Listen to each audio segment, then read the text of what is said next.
Facebook, YouTube, Twitter, Fencer, Princess, SoundCloud, SoundClicks, your boy Tone Chill too. Coming at you on a Friday. It's cracking. Yo, I just want to talk about relationships real quick and some of the situations that people are in.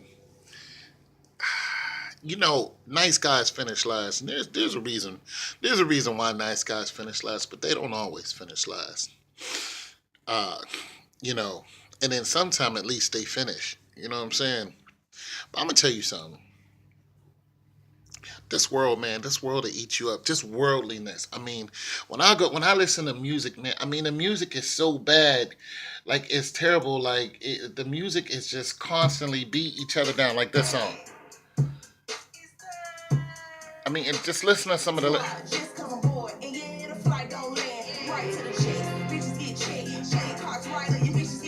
I mean, it's just constant coming at each other with just hatred. But I mean, let's you have to take yourself out of the equation when it comes to the world, because the world is dangerous and it has no love for you. And if you're messing with a person who just can't stand you, like I was in a relationship where I knew this woman couldn't stand me, and I told her, I said, I know you don't like me. You know what I'm saying? Uh, I mean, I kept going back because, one reason or another, that we're addicted to toxic relationships, for one reason or another. And I kept going back, and she kept coming back to me. And eventually we had to just go our separate ways. But, I really had to say, why did I keep going back there? Sometimes I mean, there's all kind of reasons why people go back to uh, bad relationships. Sometimes it's because you don't want to get into another relationship. You're just like, I know this person. It's not a great relationship, but I don't feel like going out here and trying to find another one. But that's a poor excuse to be in a bad relationship. Other times it's sex. You know what I'm saying? You don't want to go out there and look for somebody else to get busy with, because that's a risk. You don't know those people. You don't know who they are. You don't know who they've been messing with. That's why I tell people, get yourself one person. I tell my daughter, get one person. Get one. Because you don't know, get one person who you know what they're doing. You know what I'm saying? Because if you get one person you don't know what they're doing, the next they could be doing anybody. You know what I'm saying? The next thing you know, you in trouble because of something they done did, and it happens. But a lot of times when we're in these addictive relationships, it's because of the music we listen to, it's because of what we watch, it's because of all the things that this world is just feeding you problems and cursing and hatred and guns and violence just constantly. You have to take yourself out of the equation. A lot of people think I just sit around and do nothing, which is nowhere near the truth. When they, see me chilling outside or whatever, I do a lot. It's just not as public as everybody else. You know what I'm saying? I do my own thing. But nonetheless, I've taken myself out of those equations because I've been in relationships where I was in court. I was facing time. I did time. You know what I'm saying? I've been in toxic relationships where you're looking at a judge and that judge is looking at you. He don't care what that woman says. He's looking at you like you about to do time. You know what I'm saying? So you got to listen. I've learned, over my 50 years, I've learned that sometimes things can get out of control regardless of how good a person you are, or regardless of what you're trying to prove. You just need to get out, because it can just get out of control right now. And that's just it. Get out. A lot of times we're doing stuff and we don't even know why we're doing it. It's because you're addicted. And when I use the word addicted, I really mean get possessed. You're spiritually influenced. Now, before you go run off the handle, think, oh, I'm not possessed. I tell people this all the time. If you don't think you're spiritually possessed, you don't think you are, try and stop doing anything you're addicted to and see what happens. Or even, or this is one of the things that the devil's biggest trick is. His biggest trick is acting like he's not there. The people don't know he's there. Listen, if you're doing anything out of the will of God, and we are all guilty of this, we're all guilty of this. If you're doing anything out of the will of God, you have a chance of being possessed. You don't believe me? Try and stop. You smoke? If you don't think smoking is in the will of God, try and stop. See if you don't hear those voices in your head telling you that you need to smoke. Those voices they didn't just come out of nowhere. Where there's a voice, there's a body. Sex is a huge one. See, the body was not made for fornication. Sex is a huge channel for demons to come through. And listen, I've gone through that myself. I'm like, why do I keep wanting to be with this person? Or why does this person keep wanting to be with me? Like, I don't know what's going on. It's simply it. That's it. You know what I'm saying? A lot of people go through that and they don't know that they're possessed. They think that they have some type of mental problem. You don't. You have a spiritual problem. If you don't believe me, try and stop. Any of you living outside of the will of God, try to stop doing the things that the Bible clearly says don't do. Try and stop and see what happens. When you feel those urges and those needs, you're just like, oh, I got this urge. You think it's you? No, you're spiritually possessed. And if you want to take it even further and you don't believe me, talk to the spirit.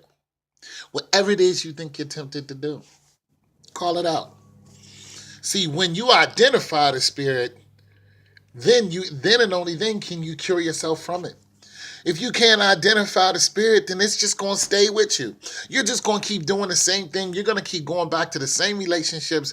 Even if it's not the same person, it can still be the same toxic relationship. You can jump from one person to another and be in the same situation. And a lot of times that's exactly what we do because we're possessed and we don't know it. Now, there are different type of possessions. There are people who are possessed to the point where it's obvious that they're possessed. Like I saw a guy who was driving down a road and he was weaving and his head was just going back. He was obviously possessed. I mean, we've seen people possessed before. You don't have to go to church, to a Pentecostal church, just to see people get who are spiritually possessed get demons lifted out of them. It is a real thing. And for those of you who think that it can't happen to you, I'm telling you, if you're doing anything out of will of God, you are possessed. I'm telling you that you are. Try to stop. Try it. You go out with your little girlfriends, your little boyfriends, you find yourself drinking or smoking or, fornicating or whatever. Try to stop. I don't want to do this. I don't want to do this no more. See what happens. Try to stop hanging around those people who are turned up all the time and all that. Try to stop hanging around them. Try to stop going to the club. Try to stop sneaking off somewhere and doing, because you're not. You're not sneaking off. Just because, somebody doesn't see what you're doing doesn't mean you're not being seen. There's nothing new up under the sun. Everybody's done it before. It's the same trick, just a different time. You know what I mean? You're not getting away with anything. You're just getting by. But try and stop. That's all I'm just saying. Especially if you're dealing with somebody who just hates you. They're constantly berating you or calling you names or, doing stuff to make you angry. That is a spirit. That spirit is coming off of them and it jumped on you. Now you can't get them out of your head, or you want to go and beat them up, or you can't stop you're wanting to talk to them, or you can't stop wanting to influence them or be influenced by them. That is a spirit. And unless you recognize it, you're going to wake up and go to sleep thinking about doing whatever it is with that person, whether it's violence, whether it's just conversation, whether it's sexual, all of that. I mean, it is a spirit. And here's the thing. Just because you're possessed doesn't mean it's always a bad thing. God possesses people too. God possesses people. It's called the Holy Spirit. When God possesses somebody to do something, He possesses them to do good. And if you don't believe that, you need to read that Bible that you're into. Listen, anybody can get possessed on either end. God can possess you or the devil can possess you. Demons can possess you on either end. Now,